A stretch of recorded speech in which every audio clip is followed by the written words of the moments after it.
So in terms of your overall perceptions, are you happy living in Taiwan? How is it going, everybody? Wes Davies here. Welcome back to another beautiful day here in Kaohsiung, Taiwan, where I've been living for the last 7 years. So today I wanted to film a video kind of comparing what it's like to live in or travel to some of the various countries in Asia where I have lived or have traveled to. In terms of living, of course, I'm talking about here in Taiwan, where I've spent most of my 30s, actually. Amazing to think about it in that way. And then in terms of the other countries in Asia where I've traveled, places like Philippines, Vietnam, Japan, Korea, and Thailand. So in this video, I want to make kind of a guide, sort of for foreigners who live outside of Asia when they're considering which country they would like to live in. I'm going to be talking about some of that, as well as tourists from all around the world who are trying to decide what to do with their 2-week vacation that year, and they want to spend some time exploring Asia. And also, I've got some very exciting news to do with my Uncle Gordon, who used to live in Taiwan in 1975. That is almost 50 years ago. I've got a big update coming in regards to potentially an upcoming trip of his to Taiwan, so stay tuned and I'll give you more information all about that. So in terms of the order that we're going to talk about these countries, I'm going to talk about Taiwan last. Let's start with the Philippines. So for me, the Philippines is an absolutely wonderful place. I love going there. I've been there probably 4 or 5 times in my life. I think I have a lot to say on the Philippines, the pros, and some of the cons. So first, let's start with the pros. Obviously, the Philippines is made up of thousands upon thousands of small islands. Very, very tropical, developing country. So of course, you have beaches like you would never even imagine. Places like Boracay or Palawan, you have some of the most beautiful white sand, tropical, palm tree laden beaches that you could probably find anywhere in the entire world. And probably one of the selling points for a lot of people in the Philippines is, yes, your airplane ticket traveling there from the West might be quite pricey. As soon as you get to the Philippines, the cost of living is extremely affordable. I've heard people say that if you want to live in the Philippines as the Filipinos do, you know, kind of a small rented room somewhere, eating local food, you can easily have a good life in the Philippines, spending less than $1,000 US per month. Of course, I have to bring up the Filipino people, probably what everybody talks about when they go to the Philippines. They're just such a helpful, friendly bunch of people, always happy, always smiling. So I know that whenever I've gone there, I felt totally welcome. I never felt unsafe, even though it is considered kind of a developing third world country. So yeah, I would say that the people in the Philippines are a huge selling point. And if you like a slow, peaceful, calm sort of life, that you're not in a rush to go anywhere or do anything, probably Philippines would be your best bet. So here is where I'll bring up some of the cons of the Philippines. So yes, while some people might enjoy that calm, peaceful, laid-back sort of lifestyle, other people who like to live their life a little bit faster, try to get things done, I've heard that the Philippines can be very frustrating in that way. I remember on our last trip to the Philippines, we went to Puerto Princesa. We stayed there for one night, and then the next day, a van was supposed to pick us up from the hotel and take us to Port Barton, where we would eventually stay for about a week. And I remember we were just waiting and waiting and waiting for this van to show up. They said they would arrive by like 12 o'clock noon, and we kept on calling them, "Where's the van? Are you guys okay?" And I think they didn't end up coming until about 3:30. So we just sat there waiting and waiting. They said, yeah, we're coming, almost there, almost there. They weren't almost there, but that's okay. I think that's actually some of the charm of a place like the Philippines, is it's just not this breakneck pace of life that we're used to in the West or even in Taiwan, where things tend to get done on time. And I did mention that the Philippines is considered a developing country, and that is quite evident, I would say, as you're walking down the street, even in the cities, a lot of dirt roads, a lot of trash everywhere. You know, the buses tend to be late. The garbage collection is, you know, not what we're used to in Taiwan, certainly, or Canada, and no street lights, everything is dark, things like that. So overall, Philippines, very, very wonderful place to visit, very exotic, something that you've never seen before coming from the West, very laid back, peaceful, easy lifestyle, but some cons to do with that as well. So for me, I think Philippines, great place to visit for a week or two, but maybe not somewhere I would choose to live for the long term. Next, let's talk about Thailand. So Thailand is obviously famous all around the world, particularly for its food. So I would say that would be a huge plus about Thailand. The food is absolutely delicious. Green curry beef over rice is probably one of my favorite dishes of all time, and you can't get any better Thai food than in Thailand itself. We're in Chiang Mai, which is a beautiful little city in northern Thailand.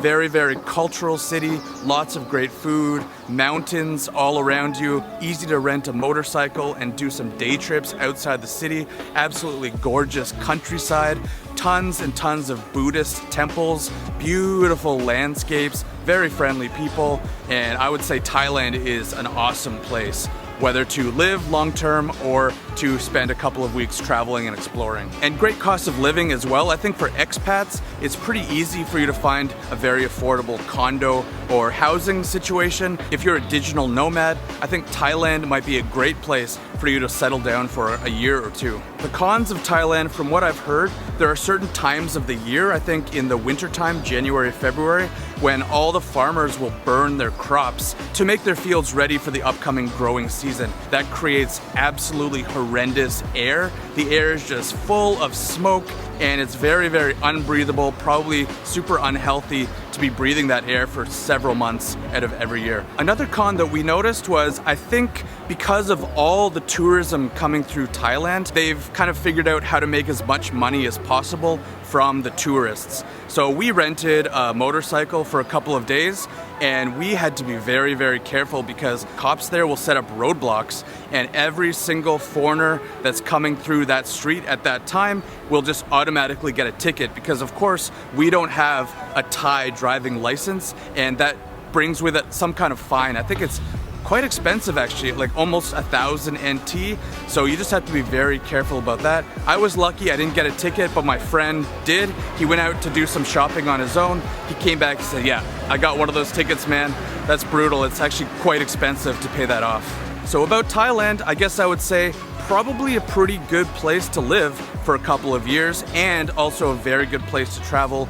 Very affordable, amazing food, amazing culture and scenery. So yeah, I think Thailand ranks pretty high up on the list. So speaking of traveling, we all know that it can often be very difficult to stay connected during our trips. Where can we get a proper SIM card, especially if we're traveling through 2 or 3 countries at the same time and we don't even speak the language? What if we have important emails to get back to or important online business meetings that need our attention right away?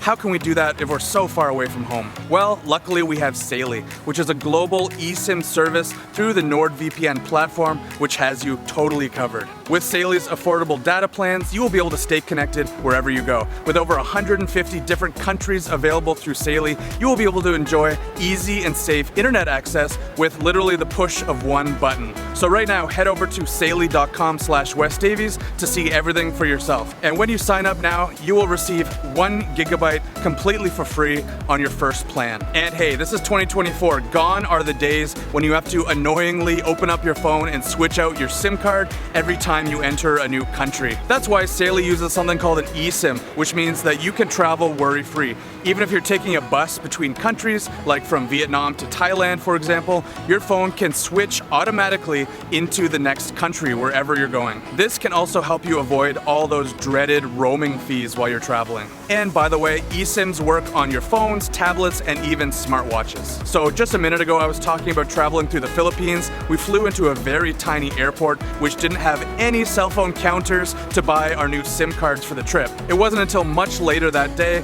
we had to take a tuk-tuk to a shopping center, which finally had a cell phone shop, where we were finally able to buy our SIM cards so that we could get connected to the Philippines network. It was such a hassle. With Saily, you do not have any of those problems. Everything is super automatic. So it's honestly so easy. Just select an eSIM plan for your trip, download the app to your phone, and then your plan will instantly activate as soon as you arrive in a new country. And remember, there's always a 30-day money-back guarantee if for whatever reason you don't feel that this service is right for you, but trust me, you are going to love this. So right now, head over to saily.com/WesDavies to see what I'm talking about and get that 1 free gigabyte. So I promised you big news about my Uncle Gordon. He is actually taking a huge trip to Taiwan, we're going to be a Huanda, we're going to be traveling all around the island, and we're going to be making tons of video content for you guys. I know that Gordon hasn't really had a chance to explore Taiwan since he lived here in 1975. That is nearly 50 years ago. So I cannot wait to be his guide. He's coming here with a few friends,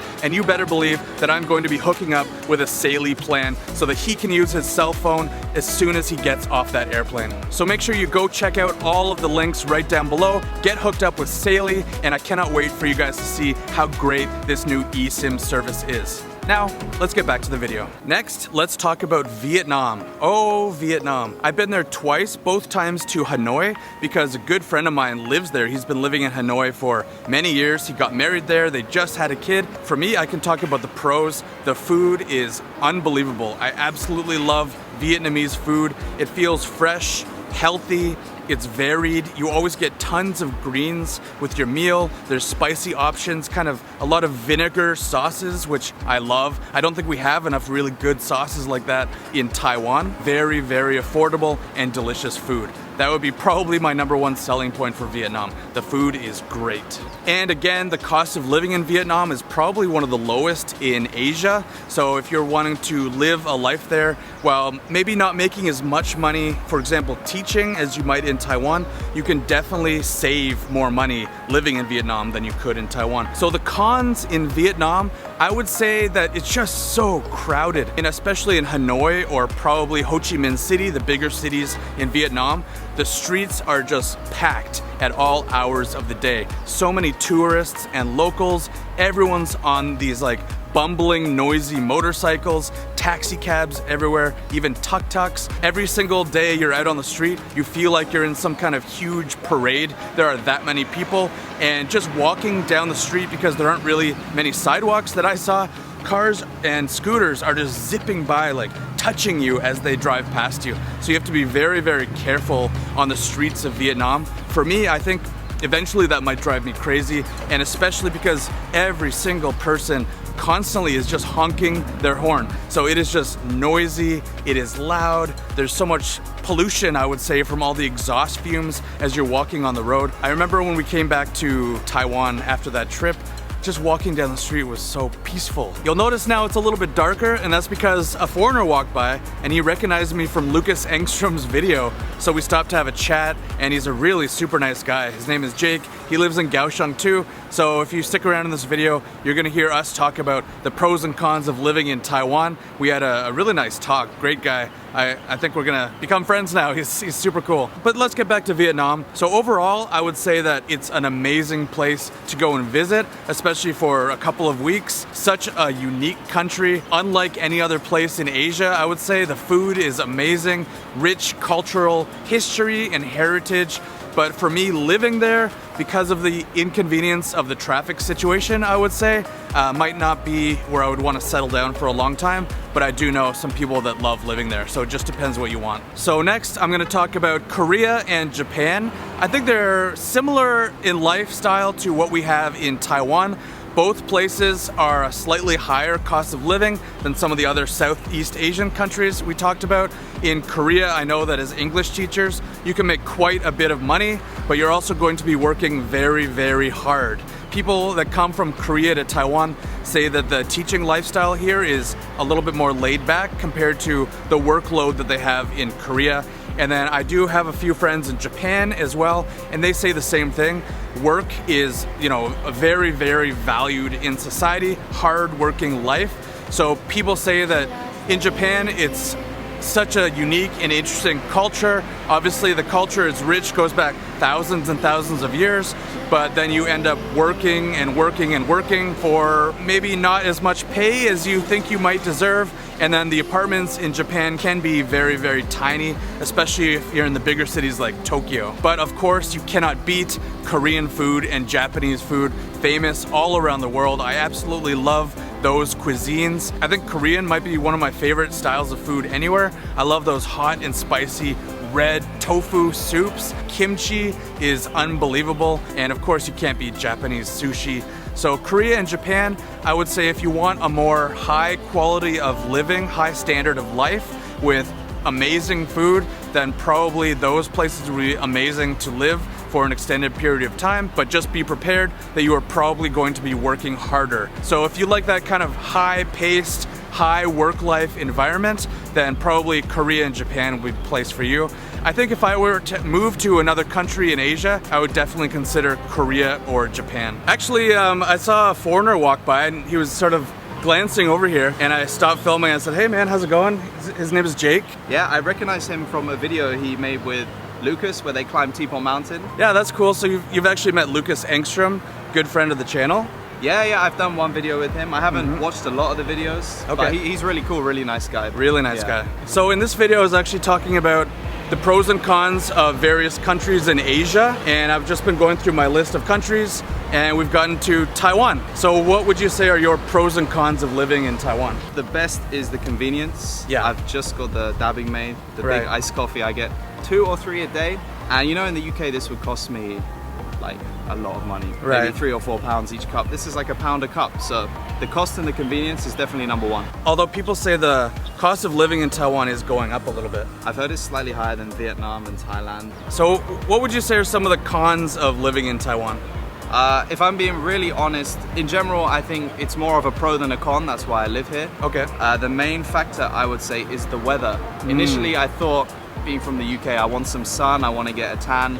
Once I got the tan, it's boiling hot, and the summer's a bit longer than I thought. Yeah. It's pretty much always summer in Kaohsiung. There's 1 or 2 days a year where you get to chilly at night, but on the whole, you know, it's hot. Like you were saying, sometimes you crave that winter feeling, those kind of seasonal comforts. You know, I don't like to wear shorts every day. Right, I actually miss wearing jackets and it's jeans, so comfortable, hooded right? sweatshirts. There's a kind of comfort in winter clothing that we rarely get to experience here in Kaohsiung, right? I gotta respect the Taiwanese people because I see them working, especially I've seen people like doing construction work out in the heat, and they're smoking and they're building and they don't even look, they're not even fazed by it, and I really respect that. Okay, so that's a con, the weather's quite hot. What would you say about the bureaucracy of Taiwan? Because that's something I was going to talk about a little bit. Yeah, I don't know, like the bank I use, right, the post office banking app, I don't know if this is specific to me, but the interface is so old-fashioned. Like the mobile banking system is very hard to use, whereas in the UK, all the cards is really easy to do, like Apple Pay and this and that. Yeah. And then you need to bring a stamp for every new thing you got to do. Oh yeah. So in terms of your overall perceptions, are you happy living in Taiwan? I'm the happiest. Oh yeah? I've been living here. Yeah, like I used to live in Beijing. I've been around a little bit, and Taiwan's perfect. The cons aren't really that bad, and the pros are quite good. Exactly, yeah. So what are your plans? Are you going to stay in Taiwan for the long term? Yeah, I got no plans on returning home. Great to meet you, Jake, and thanks for being in my video, like impromptu. I know, I was just admiring the Samfong tent. Oh, they're doing like a performance. Yeah. I love this. Really nice, right? Yeah. So there you have it, everyone. It was really nice to get Jake's opinion. Again, it was just such a coincidence that he was walking by while I was filming this video. So it's nice to get another foreigner's perspective on what the pros and cons of living in Taiwan are like. I would say that overall, I absolutely love my life here in Taiwan. As Jake and I mentioned, the cons of living in Taiwan really aren't that bad, and the pros way exceed any negative aspects there might be about living here in Taiwan. So of all the countries I've mentioned, all the traveling I've done throughout Asia, I think Taiwan is just the perfect place. Such a great balance for your life here to stake out your claim as a long-term foreigner living here in Taiwan. So I hope that gives you guys kind of a nice, well-rounded picture of what it's like to travel through and live in some of these countries in Asia. Thank you so much for watching this video, everybody. Do make sure to check out all those great Saily links down below. I think that's an excellent service, and I can't wait to start using it when my uncle comes here in just a couple of months. So yeah, thank you everybody. Please like and subscribe. Check out all my other videos, and as always, I will see you on my channel as I continue to make content for you guys here in Taiwan. So thank you so much, everybody. Take care.